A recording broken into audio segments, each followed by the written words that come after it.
무서우면 피노 안 올게요. 와야지. 와야지. 자, 시작해볼게요. 유하.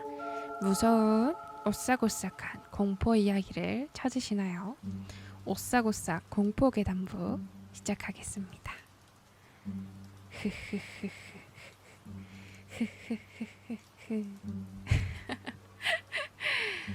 자, 오늘 해볼 이야기는 사건 사고 관련 정보인데요. 일본에서 있었던 사건 사고들을 갖고 왔습니다.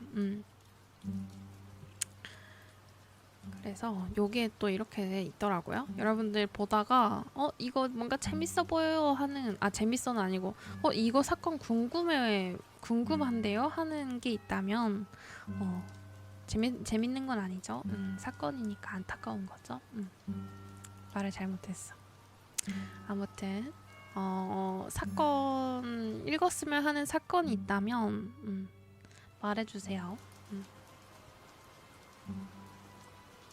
제목 보고. 근데 이런 만두 사건 이런 거는 한번 읽어보고 싶어. 시타야 SM 사건이요? 좋아. 이거 읽고서는 SM 사건 읽겠습니다.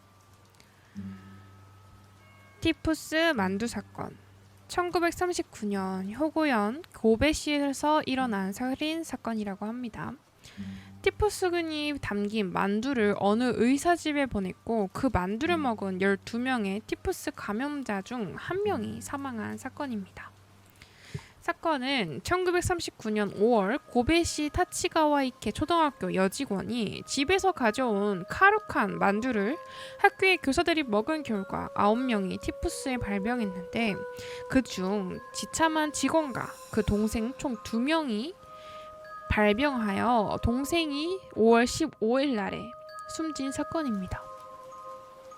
형은 의사였으며 마이코 병원의 부원장이었는데요. 만두는 전 환자의 이름으로 부원장의 집에 보내졌다고 합니다. 티푸스 입수 경로를 경찰이 조사한 결과 부원장의 전 아내인 와이네카 의원의 여직원 H가 유력 용의자로 떠올랐고요. H는 순순히 범행 사실을 인정했다고 합니다. H는 6월 5일 수감되었고요. 징역 8년을 선고받아 복역하다가 모범수로 조기 출소했는데 사건 이후에는 의사로도 활동했다고 합니다. 사건의 동기 한번 볼게요. H가 진술한 바에 의하면 이 사건의 원인은 한 여자의 비극적인 러브스토리에서 시작이 된다고 합니다. H는 고베시립병원의 의대생으로서 1살 연하의 부원장과 공개 연애를 하고 있었는데요. 부원장이 박사 학위를 받고 의사가 되면 결혼하기로 약속하고는 H는 친정에서 의사활동을 하면서 매년 5년간 꾸준히 학비를 송금했습니다. 하지만 문제는 부원장이 의사가 된 후였는데요. 의사가 된 부원장을 반기면서 H는 기쁨을 가득 안고 달려왔지만 정작 부원장의 반응은 냉대 그 자체였으며 부원장의 가족으로부터 이혼을 선고받기까지 하자 H는 극도의 분노에 휩싸였습니다. 실제로 부원장의 여동생이 언니는 의사로서는 대단할지 모르지만 가정인으로는 좀 꽝이야 라고 이야기했다고 해요. 원한을 품은 H는 4월 25일 다이마루 백화점에서 산 카루칸 만두에 티푸스균을 주사기로 주입해서 그대로 부원장의 집에 전 환자 이름으로 보냈습니다. 부원장과 동생은 이를 먹고 나머지를 여동생이 직원으로 근무하던 초등학교에 가져갔는데요. 당시 여성들 사이에서는 피해자 일가족보다 H를 동정하는 목소리가 더 높아졌으며 심지어 감형 탄원까지 넣을 정도였다고 합니다. 에이 아무리 그래도. 재판에서는 H는 그저 경제적, 유체적, 정신적 고통을 주고 싶었을 뿐이며 티푸스균 감염 사망률은 18%에서 20% 낮고 살인은 없었다고 주장했습니다. 구형은 무기징역이었지만 고베 지방법원에서는 동정의 여지가 있다며 징역 3년을 선고했는데요. 하지만 6월 27일 항소심에서 죽을 수 있음을 알면서도 저지른 일이라며 살인 미수죄를 적용해 징역 8년을 선고했고 그대로 상고심에서 형이 확정됐으며 1947년에 철수했다 하네요.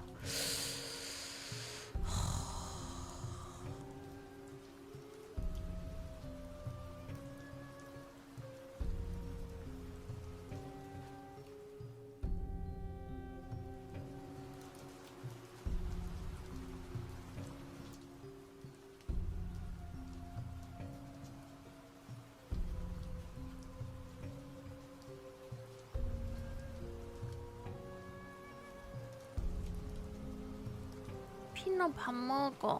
밥 못 먹어.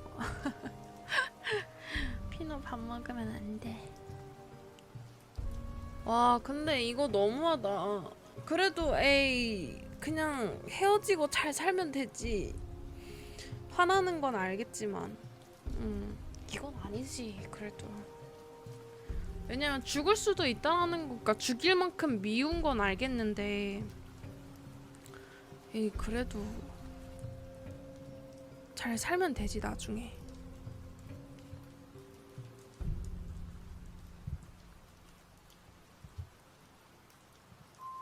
잘 사는 게 최고의 복수라고.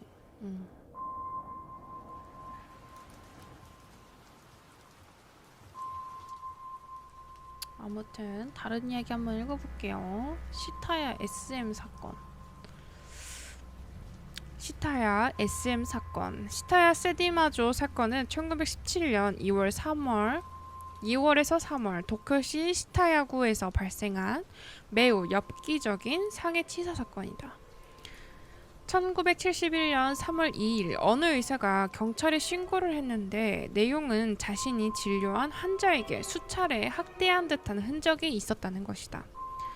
경찰관과 경찰이가 환자를 조사해본 결과 여성은 젊은 나이 25세로 온 몸에 상처가 가득하다는 사실이 밝혀졌다.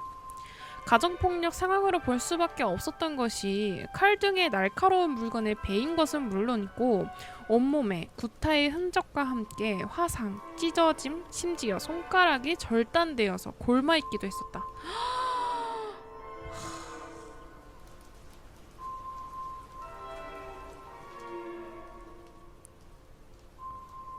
아우 진짜.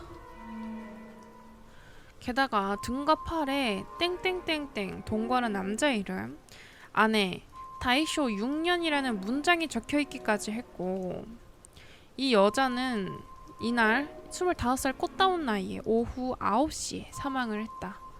경찰은 동거하던 남자 30세를 가정폭력범으로 의심하고 상해치사 혐의로 체포한 후 조사했는데 정말 의외의 사실이 밝혀졌다. 사실 이 모든 가혹행위는 둘의 합의하에 이루어진 SM 플레이였다. 그야말로 막장 오프 막장이 아닐 수 없다.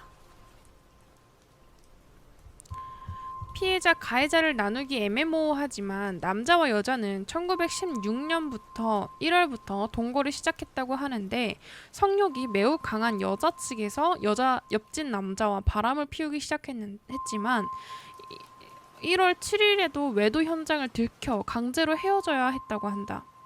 문제는 그 옆집 남자가 극도의 사디스트라 여자는 마조이스트에 눈을 떠버렸다는 점이다.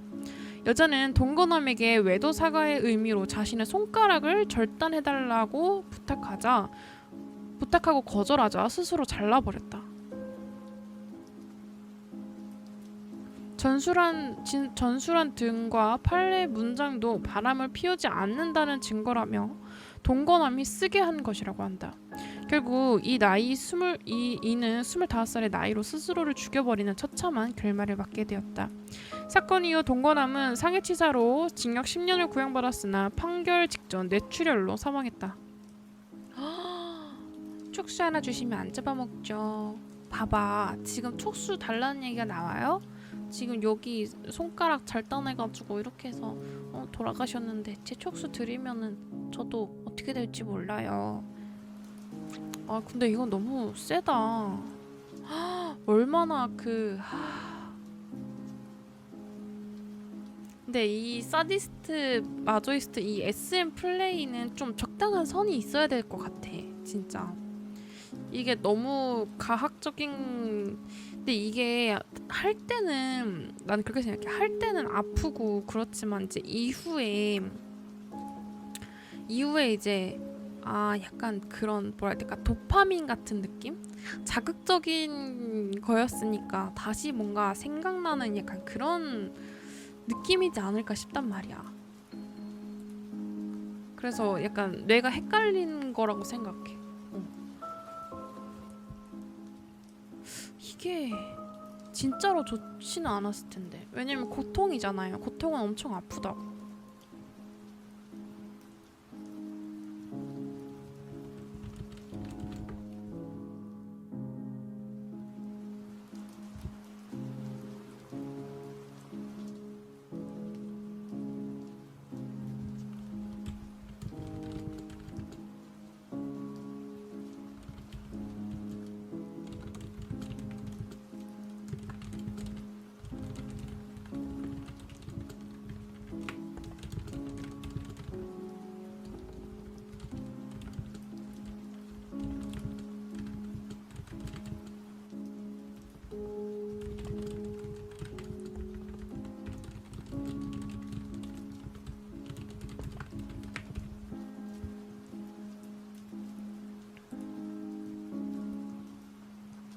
아무튼 자 다음 얘기.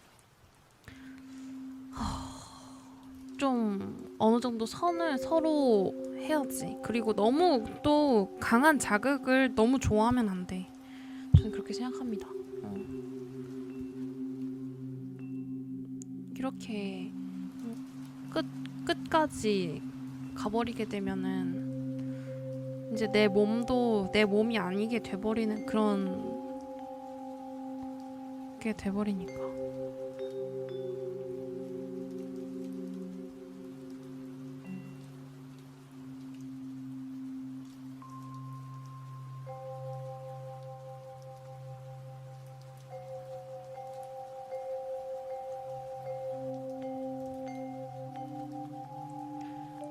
다음 이야기 고교생 참수 살인 사건입니다. 1969년 일본 가나가와현 요코하마시에서 일어난 살인 사건이고요. 피해자가 다니던 가나가와 살레시오 고등학교의 이름을 따서 살레시오 고교생 참수 살인 사건이라고 부르기도 합니다. 사건의 범인인 남고생 A군은 사건의 피해자 남고생 B군, 통상 히로시라고 불린다고 합니다. 그렇게 사이가 나쁜 편은 아니었지만 B군에게 중학생 시절부터 바보 취급을 받거나 괴롭힘을 당하고 있었는데요. 사건 당일인 1969년 4월 23일 A군은 히로시에게 사전을 빼앗겼고 이후 A군은 히로시에게 산에 올라가자고 권한 뒤 산에서 히로시에게 이틀 전 훔친 주머니 칼을 보여주게 되는데요. 그러나 히로시는 칼에는 관심을 갖지 않았고요. A군에게 넌 돼지 같아 라는 말을 했다고 합니다. 이 말에 A군은 히로시에게 그동안 당한 것에 대한 복수심이 불타올라서 히로시가 절벽을 바라보는 사이에 나이프로 히로시의 목을 찔렀는데요.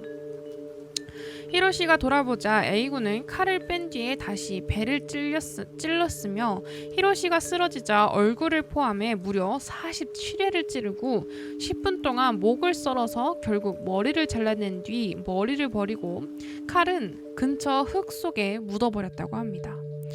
그리고 나서 A군은 범인인 것이 들킬까봐 무서워서 칼을 파묻기 전에 자신의 어깨를 2번 찔러서 위장한 뒤 지나가던 차를 세워서 운전자에게 3명의 불량배가 습격당해서 친구가 죽었다고 거짓말을 했는데요. 4월 25일 A군은 아버지와 함께 경찰에 가서 진술을 했습니다. 그러나 A군의 진술이 앞뒤가 맞지 않다는 것을 의심한 경찰이 A군의 아버지가 돌아간 뒤에 이를 집중 추구하자 결국 히로시를 살해했다고 실토했는데요. 그는 히로시를 찌른 횟수는 기억하지 못했습니다. A군은 당시 만 16세였기 때문에 기소되어 살인죄로 징역 3년을 선고받았는데요. 단 일본의 소녀법에 따라서 신원은 공개되지 않은 채 교도소에서 복역하다가 1972년 형기를 채워 석방되었습니다.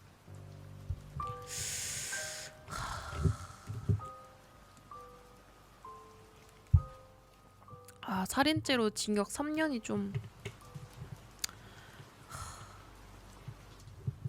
말이 안 되긴 하네.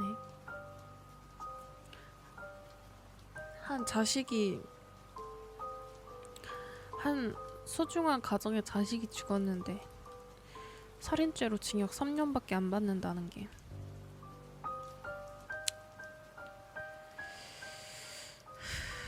추록 후 이름을 바꾸고요. 명문대에 진학해서 저명한 변호사로 활약하고 있다고 하네요.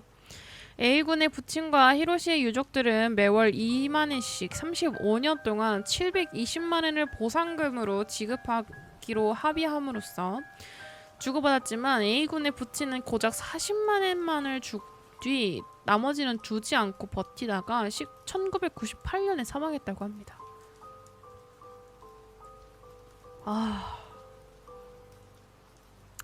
이후 유족들의 삶은 망가졌는데요. 아버지는 암에 걸리시고 어머니는 사고 후 2년간의 기억이 없다고 하고요.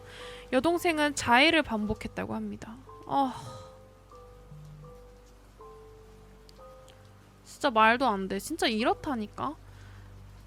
가해자는 이렇게 그냥 아무렇지 않게 잘 살고 있고 이 피해자분들만 이렇게 힘들게 살고 있다라는 게 진짜 너무 마음이 아파요.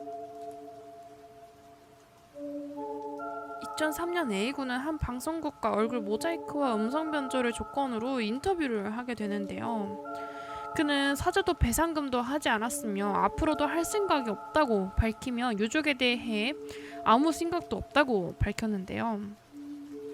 한동안 묻혔던 이 사건은 2006년 사카키바라 사건을 통해 이 사건을 접하게 된 저널리스트 오쿠노 슈지에 의해 재조명되었습니다. 오쿠노 슈지가 저술한 내 아들이 죽었습니다는 논픽션임에도 불구하고 8만 부가 팔릴 정도로 높은 판매고를 보였고요. 그러나 책 내용은 논란이 되고 있는데요. 오쿠노 슈지는 히로시가 A군을 괴롭힌 것에 대해서는 부정하고 있고 공정성을 잃은 게 아니냐는 비판을 받기도 했습니다. 다만 A군이 괴롭힘을 당했다는 것은 어디까지나 A군 본인의 주장이며 동급생들은 이에 대해 부정을 했습니다.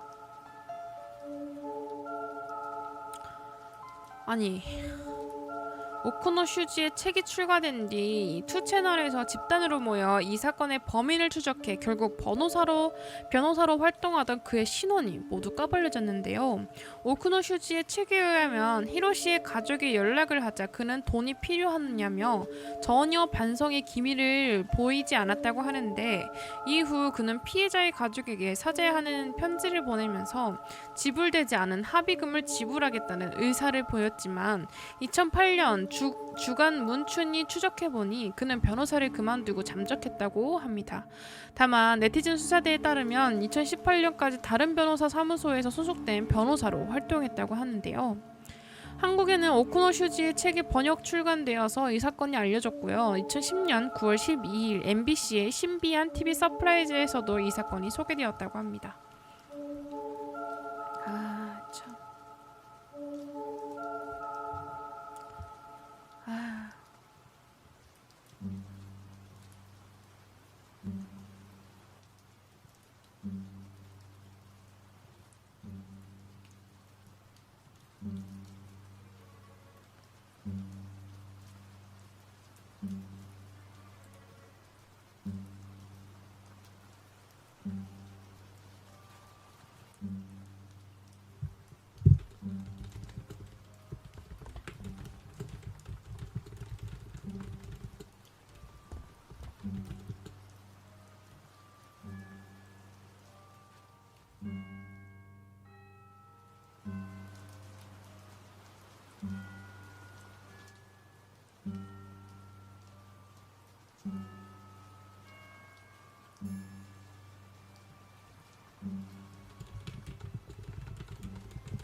찬이네.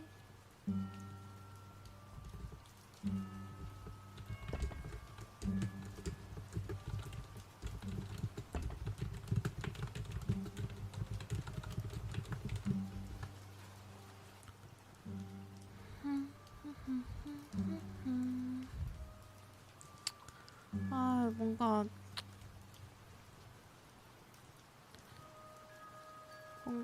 너무 안쓰러워. 그 가족들이. 여러분, 사가와 이세이 알아요? 사가와 이세이 사건? 되게 유명한 사건이긴 한데.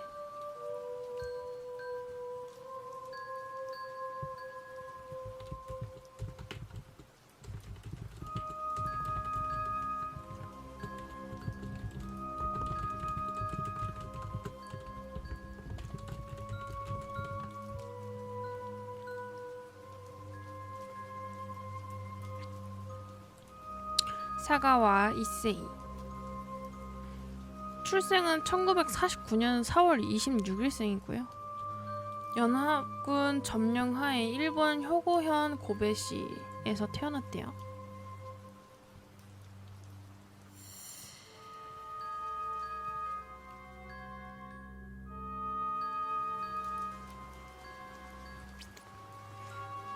신체는 145에서 150cm에 35kg 정도 나간다고 하네요.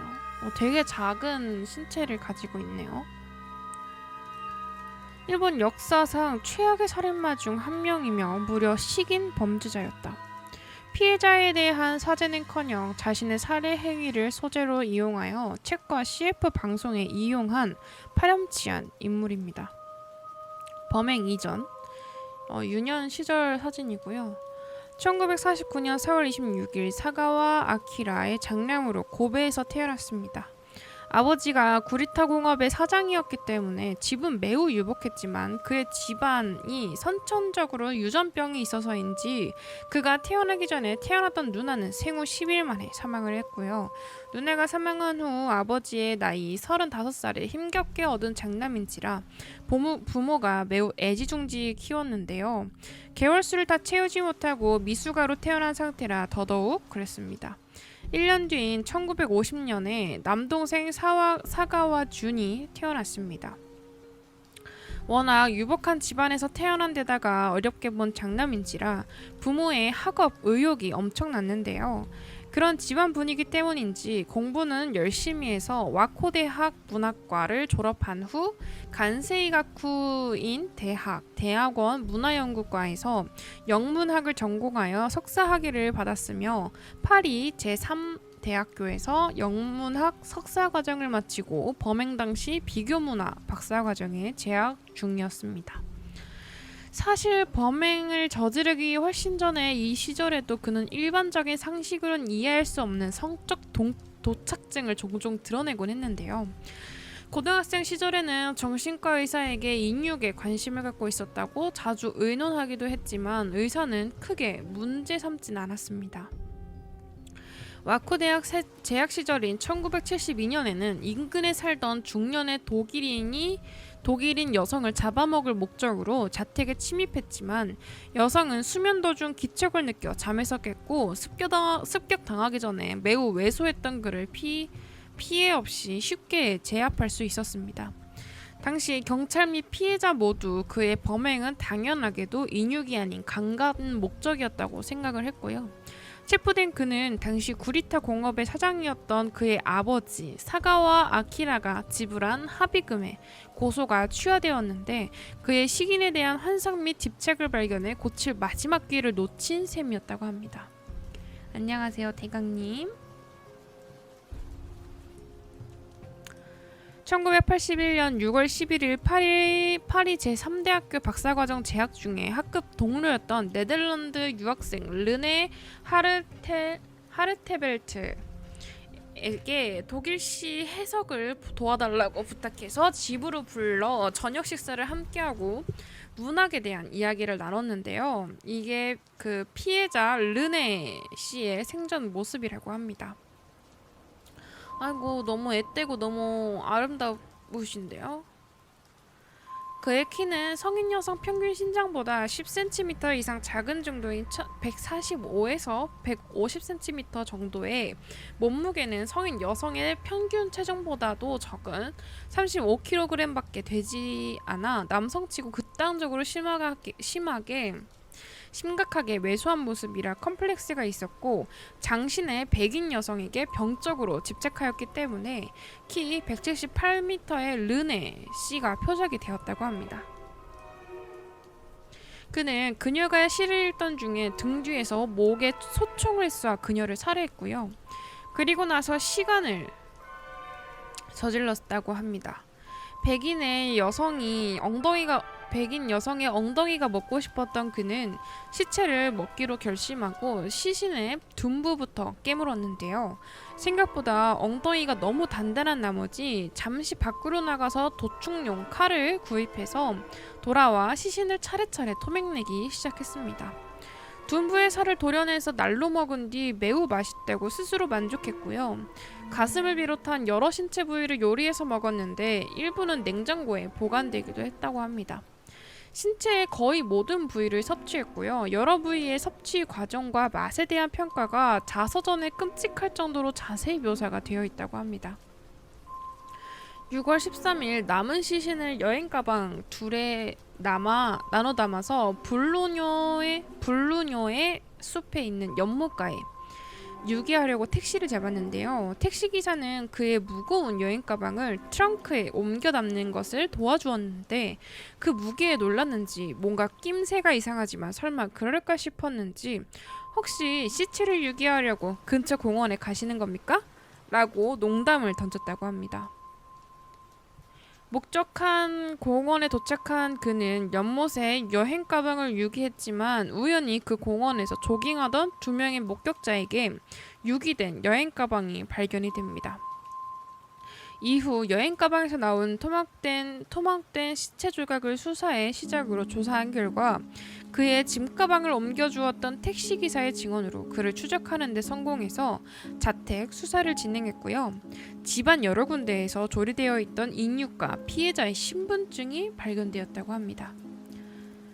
다급해진 그는 은행에서 돈을 인출하고요. 일본으로 도주하려고 시도했는데 이틀 후인 1981년 6월 15일에 체포가 됩니다.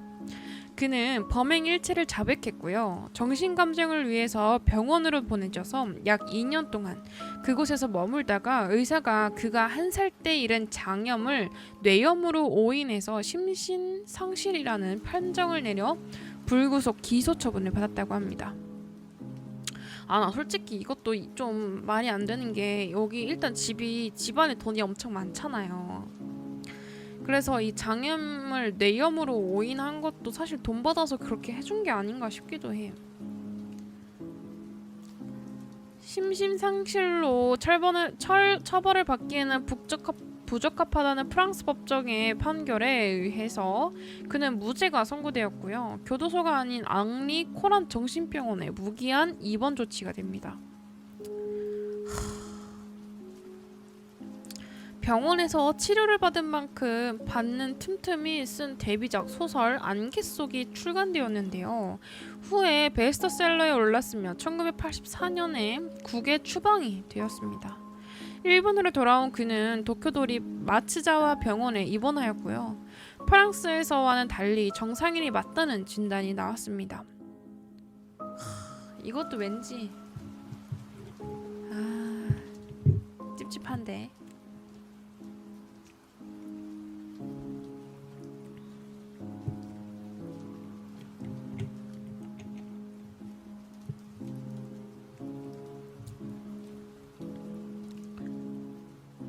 아니 왜냐하면은 그럼 정상인인데 이렇게 한 행동을 한 게 잘못된 거 아니야? 일본 경찰은 사가와를 재판에 회부할 방침이었. 정상인이라고 나와가지고 이제는 빼도 먹도 못하는 상황인 거지. 일본 경찰은 사가와를 재판에 회부할 방침이었지만 만악의 근원인 프랑스 경찰 측은 불기소 처분된 사람의 수사자료는 제공할 수 없다며 수사자료의 인도를 거부하여 결국 처벌을 내려지지 않았다고 하는데요. 그리하여 약 2년이 채 안 된 1986년 8월 12일에 일본에서의 공식적인 처벌 및 기록이 남지 않은 채 깨끗이 퇴원했다고 합니다. 하여튼 이 식인살인마가 전 세계에 끼친 여파는 생각보다 엄청나서 당시 김성한 화백은 고바오 영감의 일본인을 보고 기겁하는 외국인을 그리기도 했고요. 이탈리아 여성과 결혼한 어느 한국 사업가가 쓴 책에는 다음과 같은 에피소드가 실려 있습니다. 90년 초반에 아내와 결혼을 허락받고자 아내의 처가로 갔더니 아내의 할머니는 자신을 무섭게 쳐다보고 있고 할아버지는 사냥용 엽총과 허리춤에는 단도를 차고 땀을 흥건히 흘리면서 계속 헛기침을 하다가 하는 말이 자네 우리 손녀를 잡아먹을 건 아니지? 놀라서 대체 무슨 말인가 했더니 바로 이 사건이 이탈리아에서 총공갱으로 다뤄지면서 아시아인은 서양의 어린아이와 젊은 여성의 생인육을 즐겨 먹는 민족이라는 인식이 이탈리아 깡총 시골 마을에까지 자리 잡았다는 것이다. 총든 할배도 무섭다고? 아 근데 만약 이런 일이 있었는데 손녀 내 귀에 그런 일이 들어왔는데 약간 나도 약간 총까지는 안 들겠지만 걱정되긴 할 것 같아. 물론 당시 대한민국 언론에서도 많이 보도되었으며 사설에서도 일제감정기의 일본의 만행에 빗대었을 정도였다고 합니다. 일부에서는 가십거리로 떠든 일화밖에 없는데 전세계라는 것은 좀 그렇다는 의견을 제시하기도 하지만 아시아 황인이 백인 여성을 살해한 것도 모자라 시간에 인육을 섭취하기까지 한 실로 엄청난 사건이라 당시 언론과 사람들 사이에서도 가십거리로 떠올랐습니다. 당시 한국의 사설을 보면 반일 감정과 결합되어서 한국에서 더욱 가십거리가 된 면이 있는데요. 정리해보면 당시 미국의 경제를 위협할 정도로 압도적이었던 경제 2위 일본을 유럽인들은 경제동물이라고 부른다.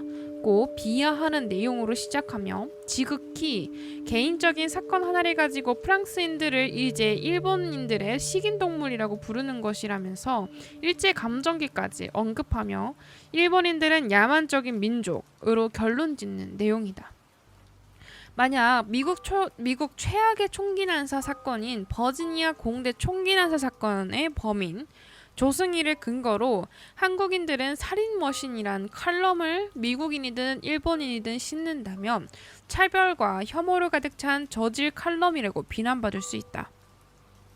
실제로 해당 사건 발생 직후 미국인에게 사과하는 일부 한국인들이 있었는데요. 오히려 개인주의가 정착된 미국에서는 이런 한국식 정서를 이해하지 못하여 왜 사과하냐고 반문하기도 했습니다. 솔직히 일본인 안 좋아함. 역사적인 게 워낙 악행 스케일이 많아서 싫어요. 맞아, 그럴 수 있지. 팩트만 보면 프랑스에서는 일본인들은 식인 동물이라고 일본인들에 대한 차별을 행한 것이 아니라 심지어 범인조차 그 개인의 정신병으로 판결하여 강제로 정신과 치료를 받게 한 뒤 석방했으며 버지니아 공대 총기 난사 사건 당시 미국에서도 한국인을 증오하고 차별했던 것이 아니라 심지어 피해 당사자인 희생자들 가족들마저 조승희 희생자라면서 희생자 연결식에 같이 포함시켜줬다고 합니다. 이 사건으로 아시아인들이 서구에서 차별당했다는 과장된 도시전설이 있었는데요. 정작 90년대 이탈리아의 축구 리그인 세리에 A에서 뛰던 미우라 카즈요시가 이 사건으로 차별을 당했다는 일화는 찾을 수 없습니다. 하물며 일본인도 아닌 한국인이 서구에서 인육 먹은 아시아인이라고 차별받았다는 것은 세계화가 덜 된 정근대 시대에나 그럴듯한 괴담일 수도 있습니다. 이미 90년대라면 TV 매체로 세계화된 만큼 서구에서도 이소룡, 성룡은 물론 코리안 특급 박찬호나 노모 히데오, 박세리, 차범금 등 해외에서 활동하는 아시아인들이 무척 많았는데요. 따라서 개인적인 범죄 하나 가지고 인종을 싸잡아서 차별하고 연좌제를 가하는 미개한 시절이라기에는 모순이 있습니다. 인육 사건이야 많지만 동양인 남성이 백인 여성을 죽였으니 더욱 논란이 되었을 것이라는 것 자체가 한국식 시각이며, 버지니아 공대 총기 난사 사건의 가해자가 동양인 조승이라고 해서 더욱 논란이 되면 그것 자체가 인종차별이므로 서양에서는 금기시 된다고 하네요. 한국에서 외노자가 성범죄를 저질렀다고 외노자를 싸잡아서 성범죄자 취급을 한다면 인종차별로 비난을 받을 텐데, 더욱 엄격한 서구에서는 말할 것도 없죠. 이 사건의 범죄 심리학적 접근보다는 가해자의 국적에 무척 관심이 많았던 나라가 한국의 언론이었기 때문에요. 이 사건으로 차별당했다는 정체불명의 일화들도 출처가 대부분 한국입니다. 만약 가해자의 국적이 일본이 아니라 태국이나 필리핀이었다면 한국에서도 국적에 별로 관심이 없었을 수도 있죠. 이미 미국에는 1970년에서 80년에 밀워키의 식인귀라는 별명으로 악명을 떨쳤던 제프리 다머가 존재했는데, 무려 17명을 살해한 후 시간했으며 사체를 절단하고 그 인육을 먹기도 하였지만, 그렇다고 백인종 식인동물이라는 인종차별은 없었죠. 정작 사가와 사건을 다룬 한국의 유튜버는 해외에서 아시아인들이 차별을 당했다는 일화는 언급조차 하지 않았으며, 되레 범죄자와 가족을 구분하는 서구과는 달리 일본인들은 연좌제를 한다고 강조하며 그의 아버지 사업이 망했다며 일본인들은 범인의 가족까지 차별하는 나쁜 민족이라는 식으로 언급했습니다. 하지만 정작 당사자인 사가와 베스트셀러 작가로서 유명인이 되었기 때문에 모순이 되며 자기 아들이 방송에 나와 저런다면 정상적인 부모들은 멘붕에 빠져 폐인이 될 가능성이 높은데요. 죄 없는 가족들이 얼굴을 못 들고 다닐 정도로 차별을 당했다는데, 정작 당사자인 사가와는 무려 방송 진행자로 나와서 높은 시청률을 거두고 인기를 얻으면서 잘 나갔다고 합니다. 재밌는 점은 서구는 가족과 범죄자를 구분한다는 주장과는 달리 당시 한국의 언론에서는 한국의 언론에서는 유럽에서는 아예 가족을 넘어 일본인을 식인 동물로 여길 것이라고 조롱했다는 점입니다. 실제로 당시 한국의 만평 중에는 서양인들이 일본인들을 보며 식인종처럼 비난하는 인종차별적인 만평도 있었는데요. 이 내용이 유럽인들의 인종차별을 비판하는 게 아니라 일본인이 사고쳤으니 모든 일본인들은 차별을 당해도 싸다는 연좌제 끝판 왕격인 시각을 드러냈습니다.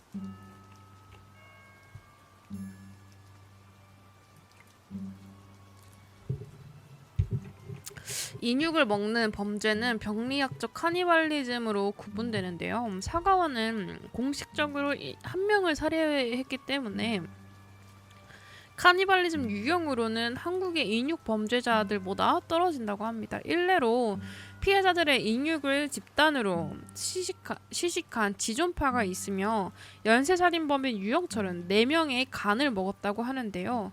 정신이 맑아지고 먹고 나면 몸이 좋아진다며 인육을 먹은 이유를 설명했습니다.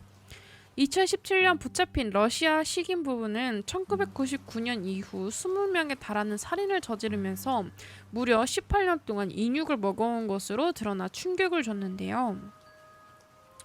당시 한국 언론에서는 새삼 한국의 인육 범죄를 조명하는 기사를 실기도 했습니다. 러시아의 식인 부부, 한국도 예외는 아니다. 인육 먹은 지존파, 사건 재조명. 물론 수십 명의 인육을 먹은 러시아 식인 부부가 외신에서 화제가 됐다고 해도 백인을 보고 기겁하는 아시아인들이나 백인 사위에게 내 딸을 잡아먹지 않을 거지 라며 땀을 뻘뻘 흘리는 유치한 장인어른 괴담은 없었다고 합니다.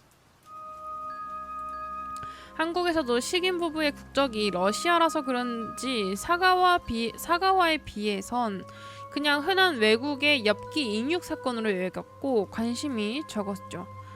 사가와 사건은 내용만 보면 기사 단신으로 보도되고 묻혔을 사건일 수도 있는데 범행에 비하면 과도한 인지도를 갖게 된 배경에는 일본에서 체포할 수 없었기 때문에 사회에서 마음껏 활개치고 다니면서 스스로 저서를 내 베스트셀러가 되고 생고기 맛을 평가하는 방송 진행자를 맡은 지분이 큽니다.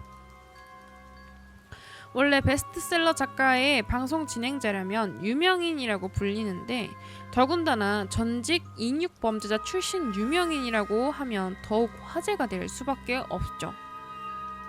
카니발리즘의 특징이라면 한 번 인육을 먹은 사람은 계속 먹는다는 것인데요. 사가와는 특이하게도 프랑스에서 치료가 잘 되었던 것인지 일단 공식적으로는 더 이상 카니발리즘을 하지 않고 범죄도 저지르지 않아 더 이상 감옥에 가는 일 없이 생을 마감했다. 한번 호기심의 맛을 보고 싶었던 것인지 이후 다른 생고기에 심취하여 더 이상 사람을 먹는 일은 공식적으로는 없었다고 합니다. 혹시 모르지 공식적으로 먹었을지 안 먹었을지는. 사가와 이세이는 자신이 저지른 살인을 묘사한 자서전을 출판했는데요. 이게 베스트셀러가 되었으며 1992년에는 일본의 방송인과 AV 제작사들이 그를 데려다가 청박한 영상물을 찍어 팔기도 했다는 점입니다. 기자들이 자극적이고 인기 있는 글을 쓰고 싶어서 너무 과장시키는 부분이 있기는 하죠. 아니 그래도 근데 너무 그런 시청률이나 이런 거에 너무 목숨을 거는 것 같아. 아 이게 할 게 있고 안 할 게 있지. 아니 애들도 보는 방송일 거 아니에요. 그래서 애들이 고기 하는 그런 거 보다가 우와 저 사람은 어떤 사람이지? 그래서 뭐 식인을 했던 사람이 와서 방송을 해. 그럼 그런 것까지 멋있어 보일 수도 있어 어린 애들한테는. 그런 게 잘 잡혀있지 않은 나이니까.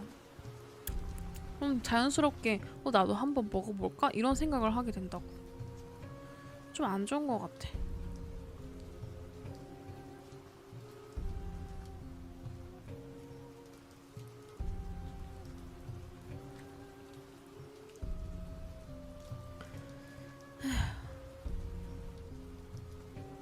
음침한 지하에서 여자들이 자발적으로 마약에 취하고 변태적인 성행위를 하는 클럽인데요. 그 장면 중 신체를 훼손하며 난교를 하는 게 영화의 내용이며 영상으로 백인 AV 배우들이랑 상대하는 AMWF-AV를 찍기도 했습니다. 이후 일본에서 여러 식당에 관한 리뷰를 잡지에 쓰는 저널리스트로도 활동을 했는데요. 방송에서는 이런 점을 눈여겨봤던지 그를 요리 방송에 초대해서 생고기를 맛보며 평가를 하는 프로를 진행하기도 했습니다. 그는 여성의 나체가 주된 그림들을 그려서 돈을 벌었고요. 2000년대 이후에는 자신의 살인 및 식인 체험담을 여러 매체로 지겹도록 우려먹고도 모자랐는지 직접 만화 사가와시이라는 만화로 그려 팔아먹기까지 했습니다.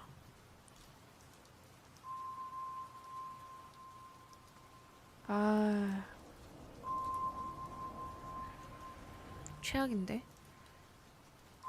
사실 식인살인 사건은 세계 곳곳에서 터지지만 그런 살인들은 사형이나 무기징역 같은 처벌을 받는 게 보통이고 살인범이 회고록이나 기타 그런 걸 낸다고 해도 판매 수익은 죄다 피해자의 유족에게 가게 하는 법안이 만들어지는 게 현실인데요.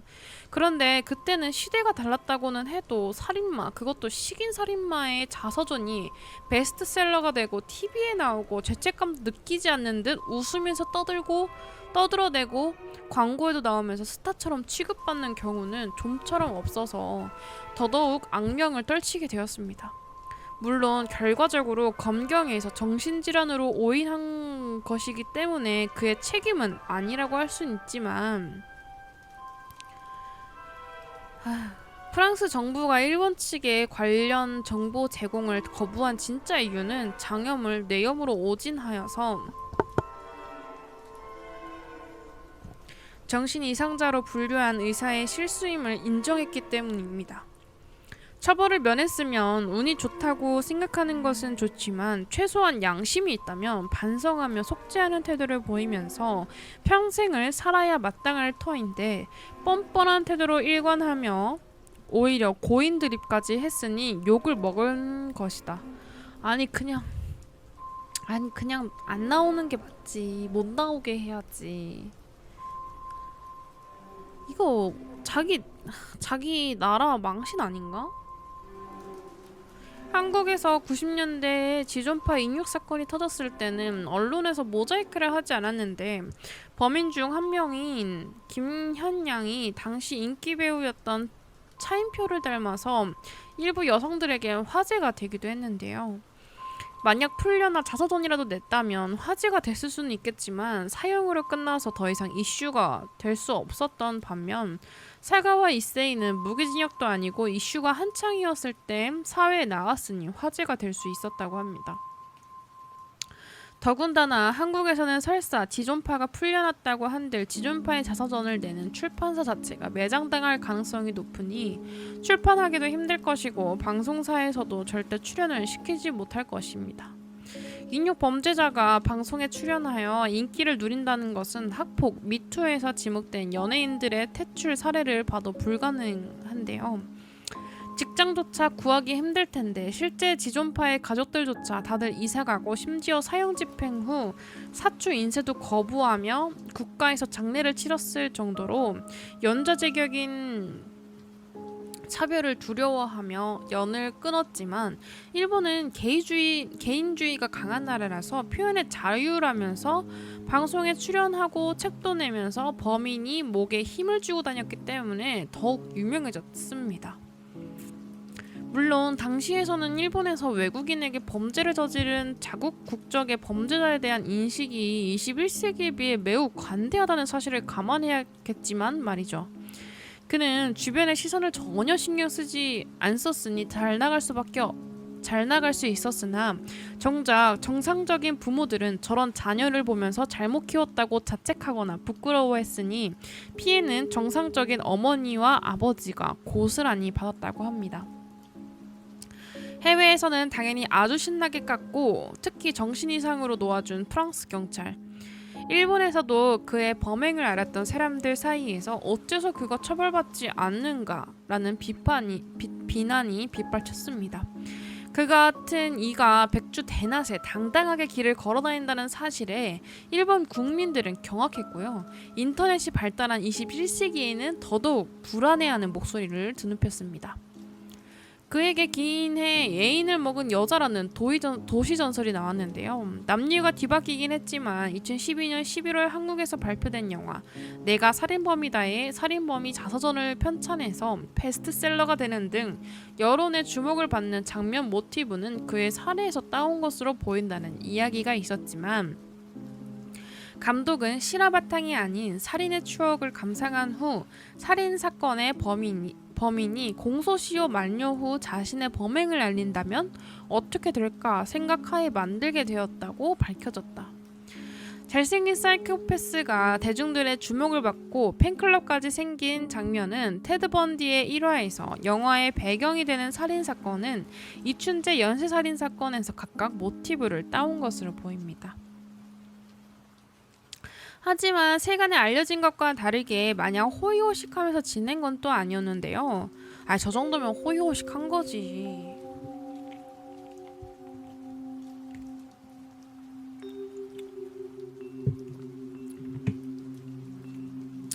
물론 그의 책이 베스트셀러에 오르고 많은 정신나간 러브콜드를 받던 1986년부터 2000년까지는 꽤나 이름을 날리면서 벌이도 꽤 짭짤했던 모양이지만 2000년 이후에는 돈도 벌고 명성을 유지할 목적으로 쓴 원고는 그 어떤 출판사에서도 받아들여지지 않았습니다. 그는 여러 출판사들을 직접 찾아다니면서 자신의 원고를 출간해달라고 요청하기도 했지만 결국 실패의 쓴맛을 보고 글쓰기 및 그림을 그만두고 구직 활동에 나섰는데요. 하지만 당연하게도 흉악법인 그를 고용하려고 하는 기업은 어떤 곳도 없습니다.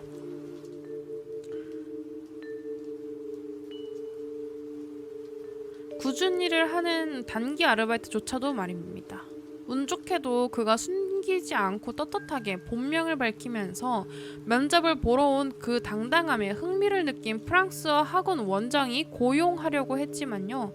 학원의 모든 관계자와 선생님들이 들고 일어나며 반대하여 출근도 못 해보고 빛의 속도로 잘렸다고 합니다. 아니, 이 사람, 이 원장도 미친 거 아니야? 일본은 외국에 악감정이 있었으니 어떻게 보면 사회적 배경이 당연할 수도 있겠네요. 아, 그런가? 아, 그래도 좀 모르겠어요. 제가 한국인이라서 그런지.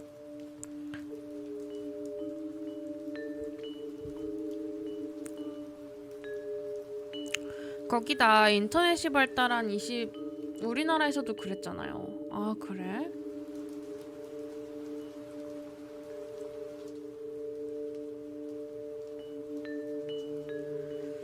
거기 아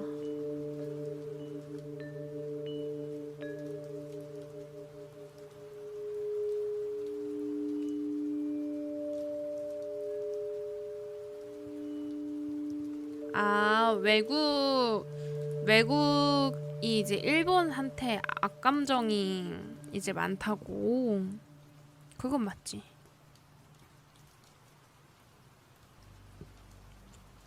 우리나라에도 과거에 진짜 못된 짓 많이 했지. 사과도 안 하고.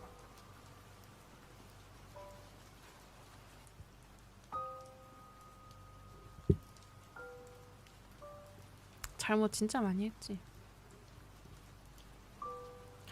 거기다 인터넷이 발달한 21세기에는 살인사건이 일어날 때마다 그처럼 흉악한 범죄를 일으켜도 처벌 하나 받지 않는 것도 모자라 뻔뻔하게 굴면서 살아있는 사카키바라 사건의 가해자, 여고생 콘크리트 사건의 가해자들과 같은 살인마들이 현재도 무사히 생을 영위하고 있다는 사실을 강도 높게 비난하며 살인범에 대한 처벌 수위를 높여야 한다는 의견들 자주 접할 수 있을 정도라서 앞으로도 이렇다 할 회사의 취업은커녕 아르바이트조차 들어갈 수 없게 되었다고 합니다. 당연한 거지. 말이 돼.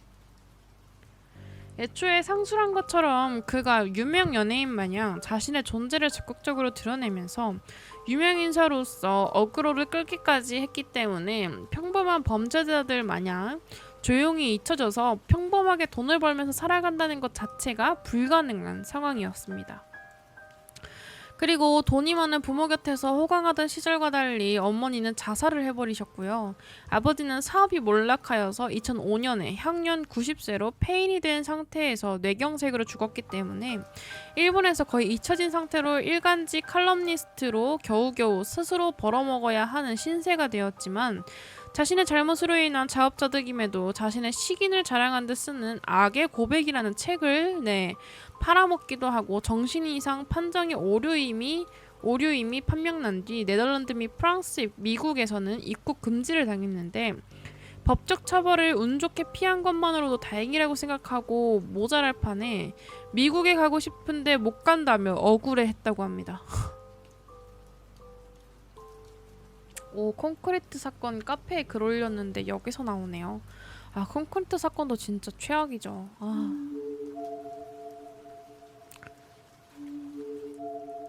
아니, 입국 금지 당해가지고 미국을 가고 싶은데 못 간다고? 미친 거 아니야? 그러니까 반성하는 그 모습이 1도 없어. 진짜 뒤지게 맞아야 돼요. 묶어놓고 진짜 뒤지게 패야 돼. 그냥 사형시켜도 안 돼. 사형시키면 너무 편하게 죽는 것 같아. 진짜 뒤지게 맞아야 될 것 같아.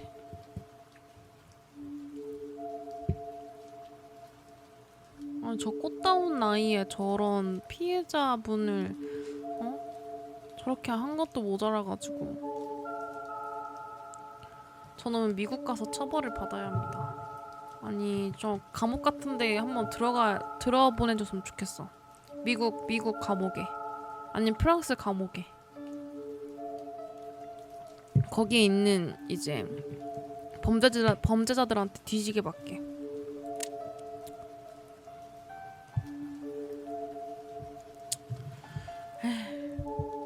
진짜 말이 안 돼. 가면 얼마나 위험할지 모르고. 아, 차라리 가지 그랬나. 가가지고 뒤지게 맞고 왔어야 되는데.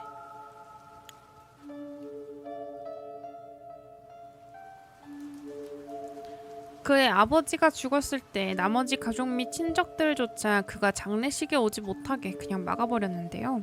일본에서는 아무리 명예를 중시하는 문화가 있더라도 사람이 모자라거나 사고를 자주 쳤다는 이유로 가족의 장례식에 참석하지 못하게 막는 일은 없지만 절도, 폭력 같은 단순 자범도 중대한 피해를 입힌 과실범도 아닌 극악무도한 흉악범이었던 그의 전력을 생각하면 이해가 충분히 가는 부분입니다.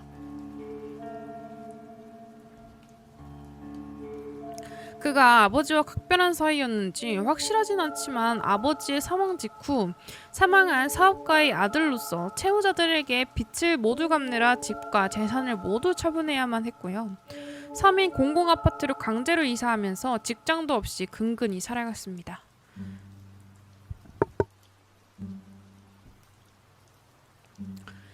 2009년에 미국 캐나다 잡지사인 여기에서 그의 이후 인생에 대해 인터뷰를 했는데요. 최소한 교도소에서는 옷, 밥, 잘 곳을 주지만 살인자로 낙인 찍혀서 사회에 내던지는 건 정말 가혹한 처벌이라고 생각한다 라고 답했다고 합니다. 그나마 인터뷰 당시엔 자신의 글을 적어 보내줄 잡지사가 한두 군데 정도는 있었는데 전술했듯이 반성은커녕 잘 놀고 먹으며 추억을 되새김질했던 것 같은데 더 자극적이고 논란을 일으키는 것을 원하는 잡지사의 입장으론 이 인터뷰들이 단지 좀 더 적극적으로 쓰였다고 보는 것이 맞을 듯 합니다. 악의 고백을 한국어로 번역한 수리, 예명이라는 사람이 일본으로 가서 이 작자를 만났는데요. 2000년대 중순에 만나본 그는 그럭저럭 평범한 서민 아파트에서 홀로 살아가고 있다라고 바이스에서도 다큐멘터리로 다룬 바 있었는데 거기 버젓이 나와서 잘난 듯이 인터뷰를 한 것으로 보면 살인 및 식인에 대해 일절 죄책감을 갖지 않는 듯 했습니다. 이 정도면 정말로 사이코패스나 소시오패스가 아닐까 추정되는데요. 참고로 다큐에서 공개된 집 내부를 보면은 방 한쪽에 여자 사진을 도배해놨는데 대부분 우에토 아야의 사진이며 그녀의 사진을 보며 정말 마음에 든다고 몇 번이나 말했다고 합니다. 물론 그게 무슨 의도로 마음에 든다는 뜻인지 본인만 알겠지만요. 그런데도 그의 소원은 서양 여자에게 잡아먹히는 것이라고 얘기했습니다. 미친 거 아니야? 아, 이분을 그렇게 좋아했다고 하네요. 이분은 무슨 죄야?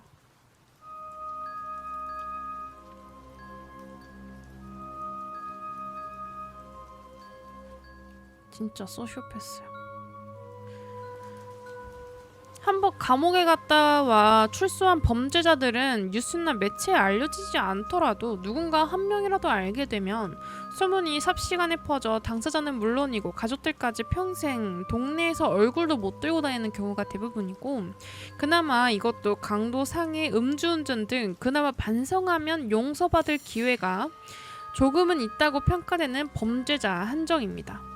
저지른 범죄가 간첩 같은 국가 반역죄나 아동성범죄, 살인 같은 극악무도한 흉악 범죄라면 일가 친척 전체가 주소지를 떠나는 건 물론이고요. 지인들이 아무도 모르는 곳으로 이사를 가서 숨어 지내야 하는 신세가 됩니다.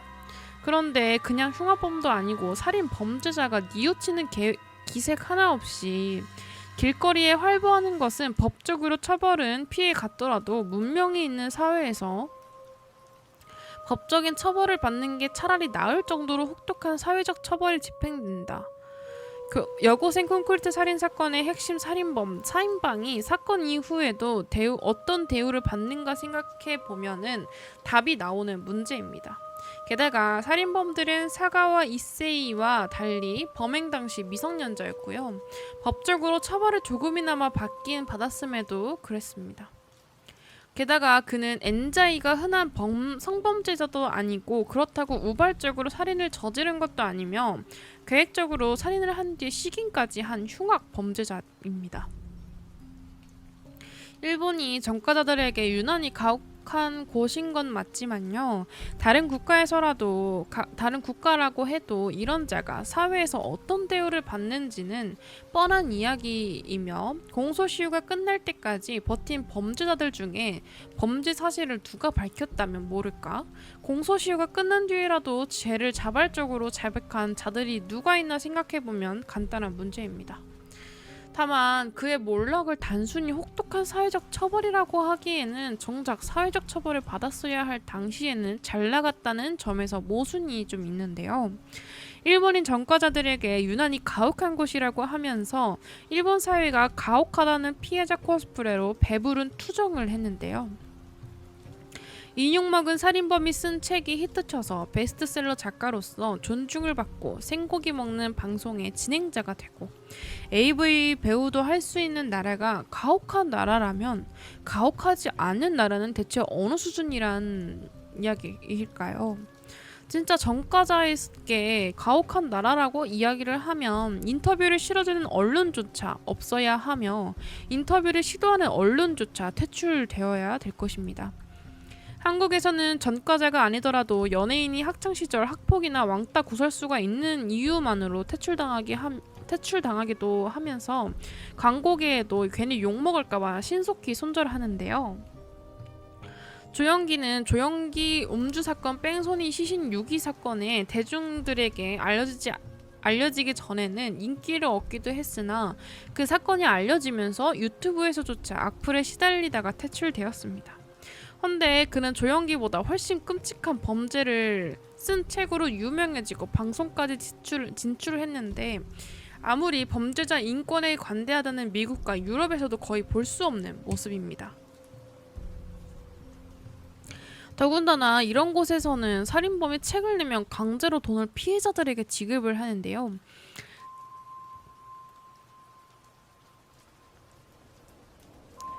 그는 범죄를 팔아서 고스란히 자신의 주머니에 돈을 넣으면서 부를 쌓았습니다.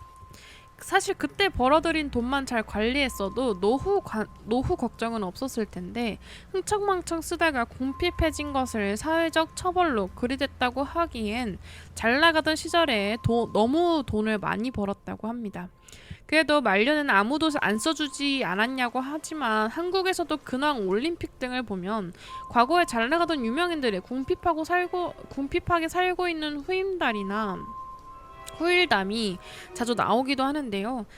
신바람 이 박사가 월세 걱정을 하고 있다는 근황도 나왔는데 더군다나 노래도 잘해서 연말에 써주기라도 하는 이 박사와는 달리 그는 그냥 자극적인 범죄서를 팔아서 떡상했던 인물인지라 그냥 소재가 식상해져서 출판사에서도 안 받은 것이지 갑자기 출판사가 정의롭고 양심적으로 변해서 악을 단죄하기 위해 거부한 것은 아닐 것이라고 생각합니다.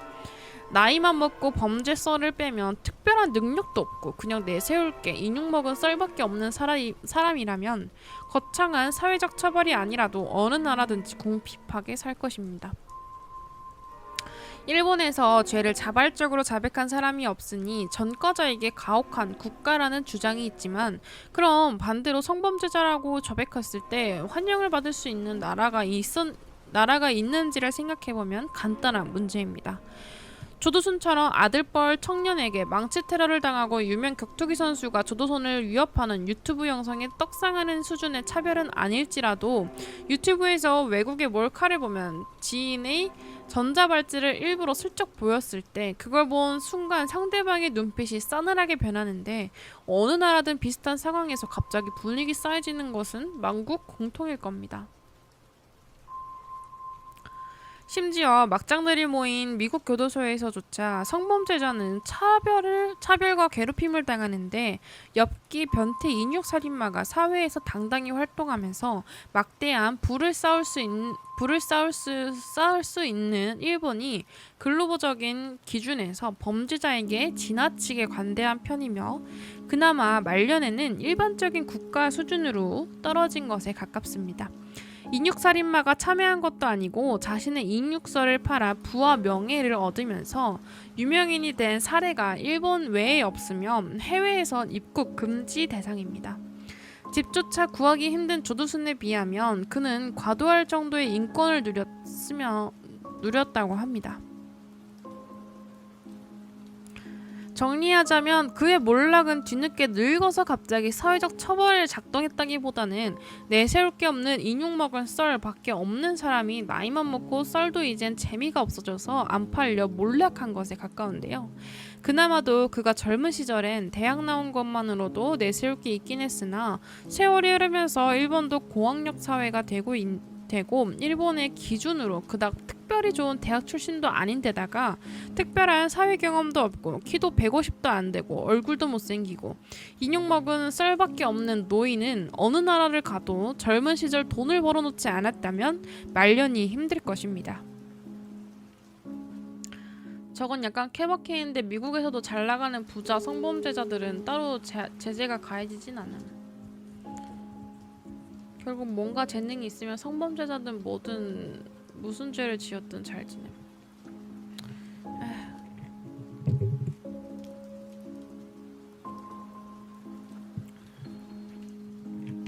정리하자면 그의 몰락은 뒤늦게 늙어서 갑자기 사회적 처벌을 그도 젊은 시절 한창 방송 출연으로 돈 벌 때 건물이라도 사든지 미래를 대비했었다라면 다소 여유로울 수 있었는데 어디다 쓴 건지 딱히 돈도 없으니 말년에 빈털터리 상태에서 쉽게 돈을 벌 수 있는 사람들은 어느 나라를 가도 흔하지 않다. 한편 사가와 이세이가 왜 빈털터리가 되었는지 동생의 증언을 보면 어느 정도 추측이 가능한데요. 동생의 증언에 의하면 기본적인 사회성조차 결여된 사람인 듯 합니다. 동생인 사가와 주는 첼로를 연주하는 취미가 있었고요. 집안에 100만엔이 넘는 고가의 첼로를 소장하고 있었는데 이것을 사가와 이세이가 훔쳐다 팔기도 했다고 하며 부모님에게 계속 손을 벌린 건 물론이고요. 집안의 미술품들을 훔쳐다가 팔거나 심지어는 아버지 지갑에 돈을 훔쳐 쓰기까지 했다고 합니다. 게다가 이런 20, 30대 시절에 저질러도 사회성이 없다고 욕먹고도 남을 짓을 돈벌이가 끊긴 50대에 들어서 저질렀다고 하는데요. 아 진짜 최악이다 이 사람. 나이가 들어서도 이 정도였으니 젊었을 땐 미래에 대한 생각이 얼마나 방탕하게 살았을지는 뻔한 일입니다. 아니 그 돈으로 막 그 어둠의 사이트에서 막 인육 사서 먹고 이런 거 했던 거 아니야? 2018년 병상에서의 사진인데요. 숨통이 트인 것도 잠시 64세였던 2013년은 아버지와 마찬가지로 뇌경색으로 쓰러져 신경계에 영구 손상을 입은 채 죽는 순간까지 병원에서 링게를 꽂고 누워있는 신세로 정락하게 되었는데요. 그와 동생 사가와 준 모두 독신인데다가 자녀가 없어서 부양해줄 사람이 없었던 탓에 그나마 그를 딱하게 여긴 동생이 고용해준 간병인에 의해 보살핌 받으면서 철저히 살아가고 있다고 합니다. 아니 이거 안고선 쳐다보고 있는 것 좀 개빡침. 약간 귀여운 척하는 것 같아가지고 열받네. 2022년 11월 14일 폐렴으로 사망했으며 유족에 의해 12월 2일 뒤늦게 사망 소식이 알려집니다. 장례식은 가족끼리 진행했다고 하는데요. 래퍼 비프리의 앨범 코리안 드림의 스킷인 2013-0804와 2013-0806은 각각 차와 사무실로 추정되는 장소에서 이 사람에 대한 이야기를 동료들과 하는 내용입니다. 뭐 이런 게 있대요.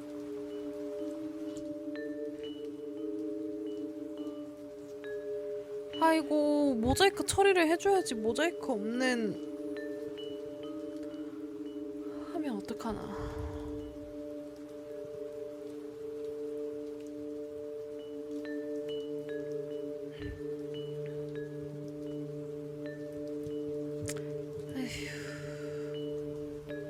이 만화에도 13편에 나온다고 하네요.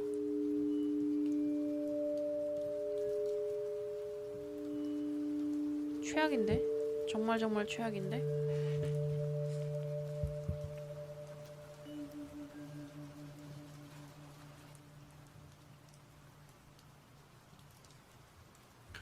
손목 라멘 사건. 1978년 도쿄에서 스미요 시카이의 간부 A 29세가 살해된 채로 발견돼 엽기 살인 사건으로 비록 오래되어 그리 많은 사람이 알고 있지는 않지만 일본의 엽기적인 살인 사건을 언급할 땐 빠지지 않고 거론되는 겁니다.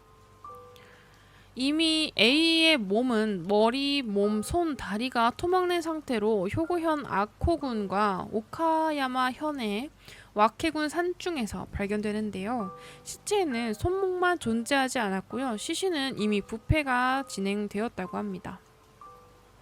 아, 그래요? 유튜브 분이 설명했던 거예요? 오.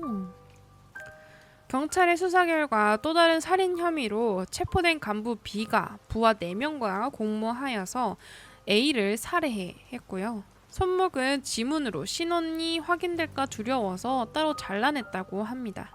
후에 라멘 포장마차 쪽에서 영역 다툼이 주된 원인이었다고 실토를 했는데요. B의 진술에 의하면 잘라낸 손목은 라멘 포장마차의 라멘 국물에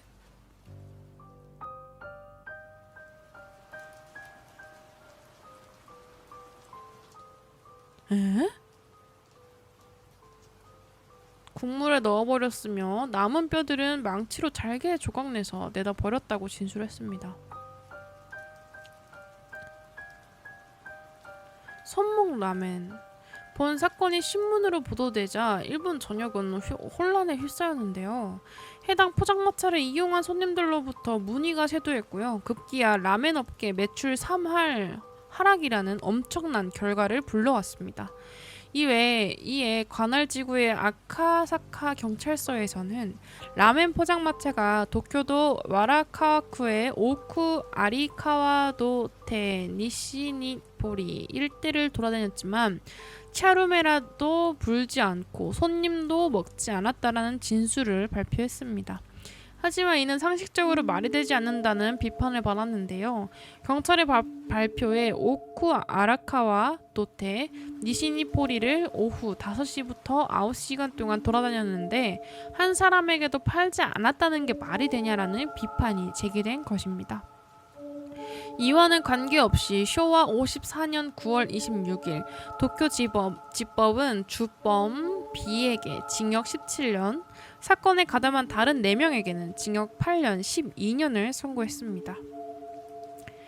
이 사건의 여파가 너무나도 컸던 나머지 이는 일본의 도시전설까지 발전했는데요. 맛있다고 소문난 라멘집에서 라멘을 먹는데 라멘 국물에서 손톱이 나왔다는 내용의 도시전설입니다. 아씨, 라멘을 되게 많이 먹는 사람인데 많이 먹는 나라인데 어떡해.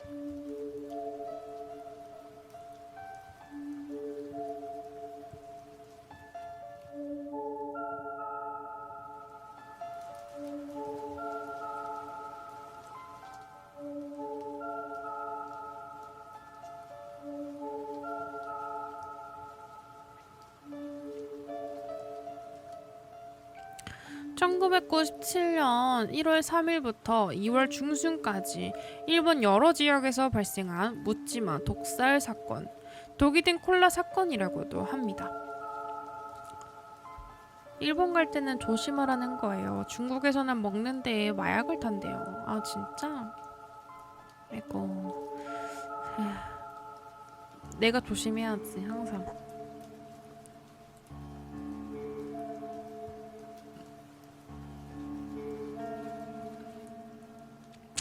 1977년 1월 3일 오후 11시 반 당시 도쿄도 미나토구에서 식당 알바를 마치고 함께 숙소로 귀가하던 종업원 일행 6명이 시나가와역 근처의 시나가와 스포츠랜드 정면에 있는 공중전화에서 열리지 않는 코카콜라병을 발견하고 숙소로 가져왔는데요. 당초 일행들은 미개봉된 콜라를 보고 누군가 전화를 하다가 놓고 간 것이 아니라고 여기고 행운이라고 생각해 제일 막내였던 당시 16살이었던 고등학생 A군에게 콜라를 넘겨줬습니다. 새벽 1시 A군은 가져온 콜라를 마셨는데 콜라가 썩었다며 즉각 콜라를 뱉어내고 입을 수돗물로 헹궜지만 잠시 후 갑자기 의식불명 상태가 되어 쓰러졌고 긴급히 병원으로 옮겨졌으나 얼마 안 가서 사망했습니다. 사인은 다름 아닌 청산가리 중독이었는데요. 두 번째 사건으로 넘어가 볼게요. 첫 번째 사건이 일어난 날 오전 8시 15분 A군이 마신 콜라를 준 공중전화에서 북쪽으로 600m 떨어진 고속도로에서 당시 46세였던 작업부 B씨의 시신이 발견되는데요. 그는 거품을 물고 쓰러져 있었습니다. 사인은 마찬가지로 청산가리 중독이었고요. B씨의 시신 주변에 콜라병이 있었습니다. B씨도 공중전화에서 콜라를 주었음을 밝혔는데요. 그 공중전화에서 600m 떨어진 시나가와구 상점의 공중전화에서도 또 다른 청산가리 콜라가 놓여져 있는 것을 상점 주인의 15세였던 아들이 발견했으나 외출 뒤 마실 생각으로 그대로 놔두고 외출했었기 때문에 다행히 콜라를 마시지 않았다고 합니다. 귀가 후 경찰이 방문 조사를 하고 나서야 콜라에 청산이 든 사실을 알았는데요. 이 콜라에 무려 치사량의 60배의 청산가리가 검출되었다고 합니다. 휴먼버그 대학에서도 비슷한 걸 봤는데요. 전직 야쿠자 양아치가 음료에다가 독을 탄 게 걸려서 무튼 파문당했다고 하는 게 기억이 나네요. 진짜. 근데 이거를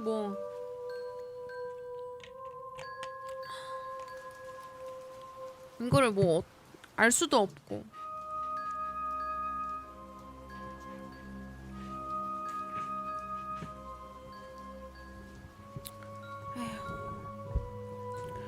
첫 사건이 일어나기 불과 50분 전 첫 번째 사건 현장에서 먼저 범행의 위기를 벗어난 소년이 있었는데요. 공중전화에서 친구에게 전화를 하던 중 바닥에 있던 콜라를 발견하고 주우려고 하자 용기 입고 틈으로 콜라가 조금 흐른 것을 발견해 손가락에 묻은 콜라를 혀로 핥아내자 쓴맛이 들었고 이상하다고 생각해 콜라를 원래 있던 자리에 놓았다고 합니다. 그로부터 6주가량이 지난 1977년 2월 13일 오전 6시 20분 오사카에서 39살의 회사원 B씨가 출근 도중 담배를 사기 위해 술집을 방문했다가 술집 공중전화에 콜라병을 발견하고 단숨에 들이마셨는데요. 몇 발자국 걷자 손이 떨린다, 한기가 든다고 말하면서 급격히 몸이 안 좋아진 C씨는 동료의 호출로 병원에 옮겨졌는데요. 역시 그 콜라에도 청산가리가 있었습니다. C씨는 다행히 목숨은 건졌지만 태어난 다음 날 사정 청취를 하러 방문한 조사원이 자택을 방문했을 때 부엌 가스관 호스를 끊고 비닐봉투를 얼굴에 쓴 채 자살했다고 합니다. 유서는 없었으나 죽기 직전에 가족들에게 도쿄에서 일어난 사건을 알고 있었는데도 이 같은 사태가 되다니 세간에 부끄럽고 면목이 없다는 자살을 암시하는 말을 남겼는데요. 그는 사건 이전부터 자신의 가족들에게 버려진 콜라를 마시지 말자고 주의를 줬다고 합니다. 하지만 이 사건은 C씨가 콜라를 마시는 걸 목격한 사람은 없었고 그에게서 청산가리 중독 증상이 발견되지 않았다고 보도되어 사후 큰 논쟁이 일어났습니다. 세 번째 사건이 발생한 다음 날인 2월 14일 도쿄역 지하상가에서 43살이었던 회사 사장 D씨가 계단에서 40개의 초콜릿이 든 봉투를 발견했는데요. D씨는 이때까지 발생한 청산가리 콜라 사건을 알고 있었고 이 초콜릿에도 청산가리가 들어있다고 의심해 경찰에 신고했습니다. 경찰은 초콜릿을 단순 분실물로 처리했으나 이후 찾아가는 사람이 없었고 결국 제조회사에 반품을 시켰는데요. 그런데 제조회사의 조사 중 제조번호가 의도적으로 훼손된 것이 밝혀지면서 성분 검사를 실시한 결과 이 초콜릿에도 청산가리가 주입되어 있다는 게 밝혀졌습니다. 초콜릿 상자에는 교만하고 꼴보기 싫은 일본인들에게 천벌을 내린다 라는 글자가 도장으로 찍혀 있었습니다. 위에 세 번째 사건까지는 동일인의 소행으로 추정되지만 네 번째 사건은 의도적인 범행으로 보여 위 사건들과의 관련성이 불투명한 것으로 나타났습니다. 다섯 번째 사건, 네 번째 사건과 같은 날 도쿄역에 매우 근접한 칸다역 화장실에서 남성 E씨가 초콜릿을 주워 먹은 뒤 아키하바라역에서 의식불명으로 쓰러져 구급차로 실려갔는데요. 병원 측의 원인을 식중독으로 판단했고 남성은 목숨을 건져 다음날 멀쩡히 퇴원했습니다. 일곱 번째 사건. 경찰 측은 앞선 사건을 조사하던 중 2월 14일 이전에도 도쿄역에서 초콜릿이 놓여진 가방에 놓여있다는 다수의 증언을 포착했는데요. 이 건으로 콜라에 청산가리를 넣은 범인과 초콜릿을 넣은 범인이 동일인이 가능성이 높아졌지만 경찰은 별다른 판단을 하지 않았습니다. 당시 일본에서 250ml의 병 콜라를 자판기에서 판매하고 있었지만 이 사건을 계기로 급격히 수가 줄어들어 슈퍼 등에서 직접 구매하는 방식으로 판매를 하게 되었으며 재발 방지를 위해 한 번 따면 미개봉인 상태로 되돌릴 수 없는 캔 용기가 주류가 되는 것에 일조한 것도 이 사건 때문이라고 합니다. 하지만 1985년에 이 사건과 비슷한 방법이 사용된 파라카트 연쇄 독살 사건이 일어났습니다. 모든 사건은 범인을 잡지 못하고 1992년 공소시효가 만료되면서 미제 사건으로 남아 있습니다. 진짜 밖에 있는 거 아무거나 주워 먹으면 안 돼. 진짜 큰일 나. 조심해야 돼.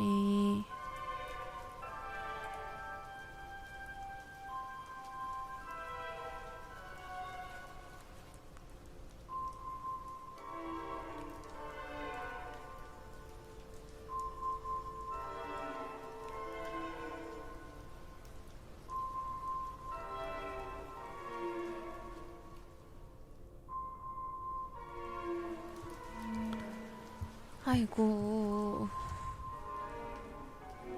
위험해. 신주쿠 디스코 사건.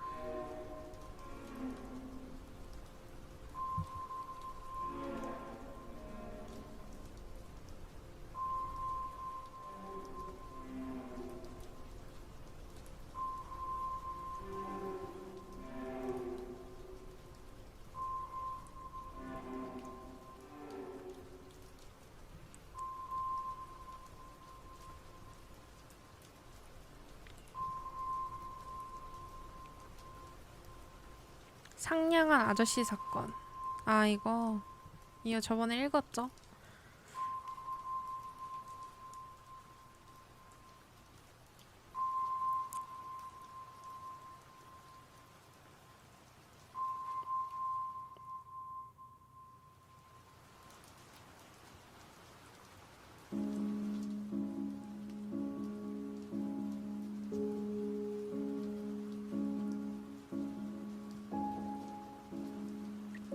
검은 고양이 살인사건. 2000년 일본에서 일어난 살인사건. 일견 평범해 보이는 사건이지만 목격자의 발언 때문에 일본 인터넷상에서 논란이 일어났습니다. 한밤중에 일어난 사건. 2000년 3월 21일 새벽 2시 일본 사가현 사가시 소방본부 니시분서에 신고가 들어왔는데요. 사가현 나베시마의 9살 소녀가 다급하게 전화를 걸어서 엄마가 피를 흘리고 쓰러져 있다고 신고를 하였고 경찰과 사가현 니시분서 소속 구급대원들이 현장에 도착했습니다. 신고자 소녀는 경찰과 구급대원이 왔는데도 문을 열어주지 못했고요. 쓰러진 엄마 때문에 무서워서 내려갈 수가 없었던 것입니다. 결국 구급대원들은 사다리로 2층 창문을 통해 집 안으로 들어갔고요. 들어가 보니 여자 한 명이 이불 위에 쓰러져 있었는데 목에 베인 상처가 있었습니다. 구급대원이 확인했을 때 이미 사망한 뒤였다고 하는데요. 경찰이 집안을 집중적으로 수색하였고 1층 부엌문이 열렸다는 것이 드러났습니다. 범인은 1층 부엌문으로 집안에 침입해 어머니를 살해한 듯 보였는데요. 딸인 9살 소녀는 전날 11시쯤 잠이 들었다가 새벽 2시 무렵에 집안에서 부스럭거리는 소리를 듣고 잠에서 깼는데 피를 흘리고 쓰러진 엄마를 발견한 것인데요. 하지만 집안을 아무리 수색해도 흉기는 발견되지 않아서 범인이 가지고 갔다고 추정을 했습니다. 피해자는 여성 침구 치료사 35세 T씨로 밝혀졌는데요. 피해자는 남편과 사별한 후 어린 딸과 단둘이 살면서 침구사 일로 먹고 살았다고 합니다.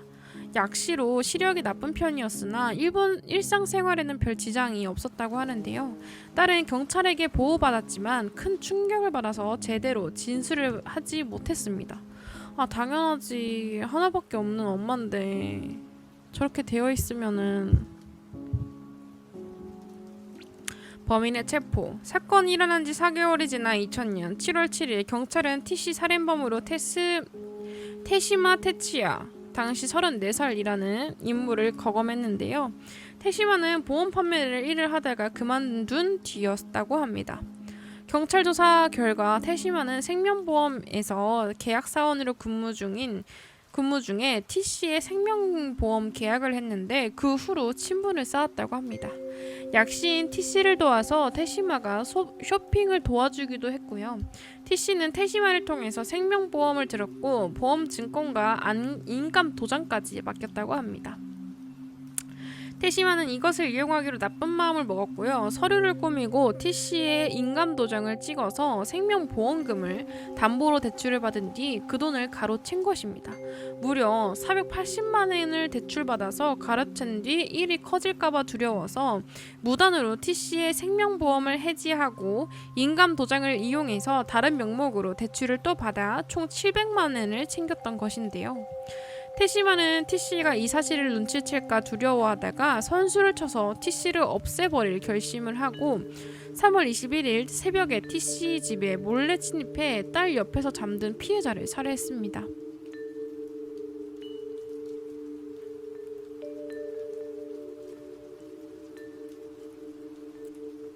인감도장은 아무리 가족이라도 맡기면 안 됩니다.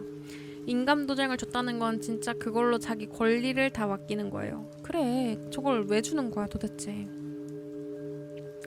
흉기는 12cm가 조금 넘는 등산용 칼이었는데 살해 후 들고 나와 오기마치강에 버려졌다고 진술했습니다. 테시마는 이후 살인, 사기, 유인, 사문서 위조 혐의로 기소되었는데요. 1심에서 검찰은 무기징역을 구형했지만 피고가 반성의 기미를 보이고 있다는 이유로 18년이 선고되었습니다.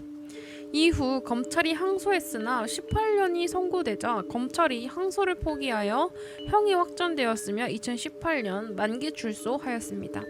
그 뒤 테시마는 후쿠오카에 거주하는 여자와 양자 결연을 맺어 성을 미야하라로 바꾸었다고 합니다. 테시마가 체포됨으로써 사건은 일단은 듯 보였지만 다른 문제가 있었습니다. T씨의 9살 날 딸이 신고 당시 했던 말 때문에 일본 인터넷상에서 이 사건이 회자되었는데요. 딸이 신고하면서 엄마가 피를 흘리고 쓰러져 있어요. 고양이에게 물린 것 같아요. 라고 말했기 때문인데요. 왜 하필 신고하면서 고양이에게 물렸다고 말했는지 두고 인터넷상에서 설왕설래하였습니다. 정황상 테시마는 T를 살해했지만 딸은 자고 있어서 내버려 두고 간 듯한데요. 딸은 테시마가 떠난 뒤에 부스럭거리는 소리를 들고 깨어난 모양인데 피를 흘리고 쓰러진 엄마를 발견하고는 왜 엄마가 고양이에게 물려서 피를 흘리는 것 같다고 말했는지 이해가 되지 않는다고 합니다. 일부에서는 범인 테시마를 고양이로 착각한 것 아니냐라는 추정도 있기도 하지만 경찰의 조사 결과에 의하면 테시마와 T씨의 딸은 잘 아는 사이였고요. 테시마는 딸을 학교까지 집까지 자주 데려다 주기도 했다고 합니다. 테시마도 재판 과정에서 T씨의 딸을 데려다 주는 게 즐거웠다고 할 정도로 그렇다면 과연 소녀가 익숙한 아저씨를 못 알아봤을까 하는 반론이 제기되었습니다. 기묘하게도 사건이 일어난 나베시마는 고양이가 사람으로 변신해서 돌아다닌다는 전설이 있던 곳이라서 일각에서는 소녀가 죽은 엄마를 발견하고는 전설 속의 요괴 고양이의 소행으로 착각한 게 아닌가 추정하기도 하지만 불확실했다고 합니다. 그나마 합리적인 설명을 시도해본다면 어린 티씨의 딸이 자신이 이해하는 수준에서 사건을 설명했을 가능성이 오히려 더 높다고 본다고 하네요. 지금까지도 소녀가 말한 엄마를 문 고양이는 여전히 미스테리일지라도 분명한 것은 이 사건하고 실제 검은 고양이와는 아무런 관계가 없다는 점은 확실하다고 합니다.